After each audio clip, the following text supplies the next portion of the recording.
Basta sa lahat, maligayang pagdating sa aking channel. Ozgay Girl, Ken Yaman, na nagsabing ayaw na niyang matalo muli, lahat ng detalye ay nasa aking video. Nagbigay ng emosyonal na pahayag ang Turkish actor na si Ken Yaman, na madalas mabanggit sa malalaking proyekto, sa ginanap na press conference kamakailan. Ipinaliwanag na nakatira siya sa matagumpay na aktres na si Ozgay Girl, gumawa ng pahayag si Ken Yaman at sinabing ayaw na niyang mawala pa siya. Si Yaman ay patuloy na nasa agenda sa pagbuo ng mga espesyal na kaganapan at ang mga tagumpay sa kanyang karera. Ang gwapong aktor, na madalas na pinag-uusapan dahil sa relasyon nila ni Ozgay Girl, ay lumikha ng isang emosyonal na kapaligiran sa pulong kung saan nagsama-sama ang mga miyembro ng press.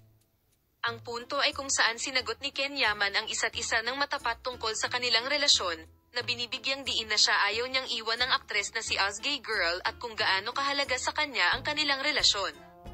Si Ozgay ay isang napaka-espesyal na tao para sa akin. Sinabi rin niya na sa kabila ng karamihan sa mga positibong pag-unlad sa mga kaganapan sa Ken Yaman, pinananatili pa rin niya ang matinding komunikasyon sa media. Gayunpaman, sa kabila ng mga paghihirap na ito, ang pag-ibig ng mag-asawa at ang kanilang mga pangarap na magkasama ay isa sa mga pinakakapansin-pansing detalye sa press conference. Si Yaman, na gumawa ng pangalan para sa kanyang sarili sa mga emosyonal na pahayag tulad ng kanyang pagganap sa kanyang mga nakaraang proyekto, ay patuloy na ibahagi ang mga taos-pusong sandali sa kanyang mga tagahanga.